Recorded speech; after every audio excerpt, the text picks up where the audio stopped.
Hello friends, welcome back. Part 17 में आपका स्वागत है। पूरी ज्योमेट्री का रिस्पॉन्सिबिलिटी लिया है मैंने, पूरी ज्योमेट्री में आपको करवाऊंगा और ऐसे करते करते हम पार्ट 17 में आ चुके हैं और ट्रायंगल के बारे में मैंने A to Z सारा कुछ आपको बताया है। तो देखते हैं आज एक नए टॉपिक को, और टॉपिक का नाम है कॉन्ग्रुएंस ऑफ ट्रायंगल। पहले तो मैं टॉपिक को पढ़ाने से पहले कॉन्ग्रुएंस क्या होता है वो बताऊंगा, एंड साथ साथ में इसका बैकग्राउंड भी हम पूरा समझेंगे, राइट। तो पहले मैं आपको बता दूं कि सिमिलर और कॉन्ग्रुएंट में क्या डिफरेंस है। अब सपोज़ मेरे पास दो पेन हैं, या फिर आप समझ लो दो स्केच पेन्स हैं, राइट। तो आप देख सकते हो कि ये दोनों स्केच पेन्स हैं, दोनों का कलर डिफरेंट है, बट उनका जो शेप और साइज़ है वो बिल्कुल सेम है, राइट। अगर आप चाहो तो देखो, ये एक मार्कर है या एक स्केच पेन है, वो दूसरी स्केच पेन को कम्प्लीटली क्या कर रहा है, ओवरलैप कर देता है, राइट। जैसे यहाँ पे दो है तो एक स्केच पेन दूसरी स्केच पेन को बिल्कुल क्या कर रहा है, ओवरलैप कर रहा है, उसको ढक दे रहा है, उसको छुपा दे रहा है। क्यों? क्योंकि उनका शेप और साइज़ कैसा है, इक्वल है, राइट। उनका जो लेंथ, ब्रेड्थ, हाइट, साइज़ सब कुछ सेम है।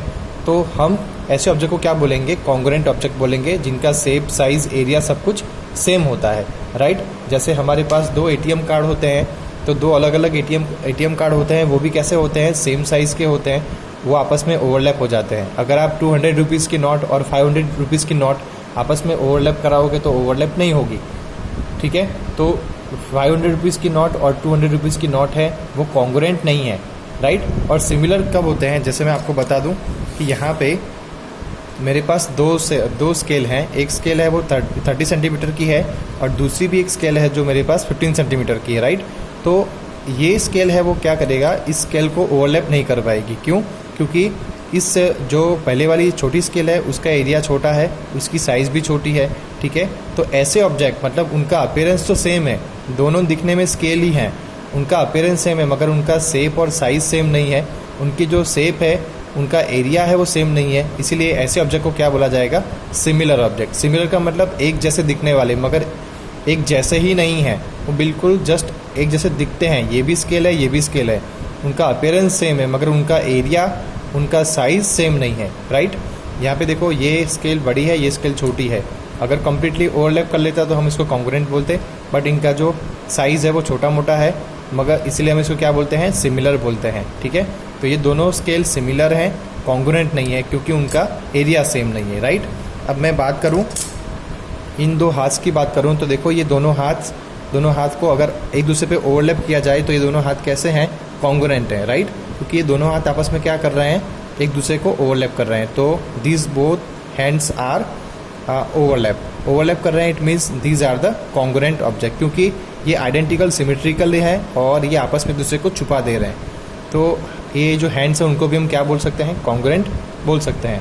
तो अगर ऑब्जेक्ट का शेप और साइज़ इक्वल है तो वो कॉन्ग्रुएंट हैं, और अगर एक जैसे ही दिखते हैं तो वो सिमिलर हैं। जैसे मैं फुटबॉल और क्रिकेट बॉल की बात करूँ तो फुटबॉल का साइज़ बड़ा है, क्रिकेट बॉल का साइज़ छोटा है, तो ये दोनों सिमिलर हुए। मगर दो फुटबॉल की बात करूँ, दोनों सेम कंपनी के फुटबॉल की बात करूँ, तो वो कॉन्ग्रुएंट हो जाएंगे, राइट। तो इस तरीके से ये कंसेप्ट होता है कि सिमिलर ऑब्जेक्ट किसे कहते हैं और कॉन्ग्रुएंट ऑब्जेक्ट किसे कहते हैं। तो सिमिलर को हम कैसे दिखाते हैं, सिमिलर के लिए हम छोटा सा सिंबल यूज़ करते हैं, ये वाला, ठीक है। और कॉन्ग्रुएंट के लिए हम सिंबल यूज़ करते हैं ये वाला। अब मैं दिखा दूं आपको, triangle ABC and triangle PQR दोनों का साइज़ सेम नहीं है, मगर अपीयरेंस सेम है, इसलिए ये दोनों सिमिलर हैं। और यहाँ पे देखो, दोनों का साइज़ भी सेम है, एरिया भी सेम है, इसलिए मैंने यहाँ पे क्या दिखाया हुआ है, triangle ABC is congruent to triangle PQR।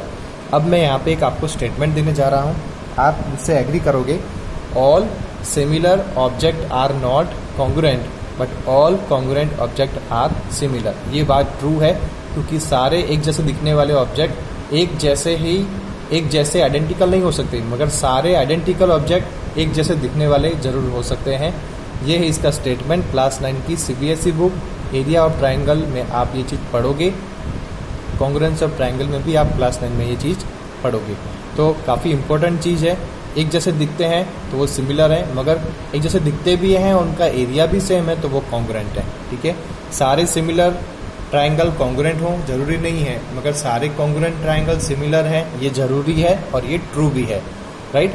तो आगे बढ़ते हैं। ये तो हमने देख के बता दिया कि भाई चलो कोई ट्राइंगल कॉन्ग्रुएंट है या सिमिलर है, ये हमने देख के पता कर दिया। मगर मैथमेटिक्स के अंदर आपको हर बार प्रूफ चाहिए, राइट। तो ट्राइंगल कॉन्ग्रुएंट है कि नहीं ये प्रूव करने के लिए हम क्या करते हैं, हम 5 डिफरेंट क्राइटेरियाज का यूज़ करते हैं और उन क्राइटेरिया के बेस पे हम ट्राइंगल कॉन्ग्रुएंट हैं कि नहीं वो हम दिखाते हैं। तो वो क्राइटेरिया कौन कौन से हैं, हमारे पास टोटल 5 क्राइटेरियाज हैं।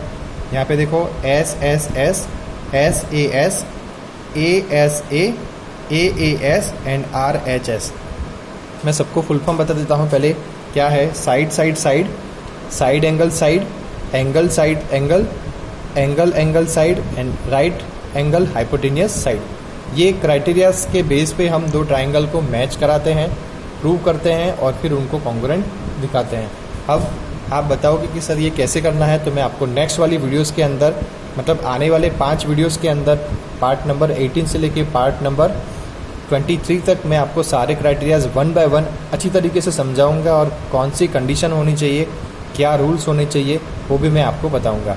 एक बात का आपको ध्यान रखना है कि जब आप 2 क्राइटेरिया लगाओगे, आप SAS और ASA, तो उसमें यहाँ पे जो चीज़ है वो इन दोनों के बीच में होनी चाहिए। यहाँ पे SAS में एंगल 2 साइड के बीच में होना चाहिए और एंगल साइड एंगल के अंदर साइड है वो 2 एंगल के बीच में होनी चाहिए। यहाँ पे लिखा हुआ है मैंने angle included and side included. आप चिंता ना करें, मैं आपको नेक्स्ट वाले वीडियोस में बताऊंगा कि इसको कैसे अप्लाई करना है। बस आपको जस्ट नॉलेज होना चाहिए कि यहाँ पे ASA में साइड इंक्लूड होनी चाहिए और SAS में एंगल इंक्लूडेड होना चाहिए। तो मिलते हैं एक नए पार्ट में नए टॉपिक के साथ। तब तक के लिए थैंक यू सो मच।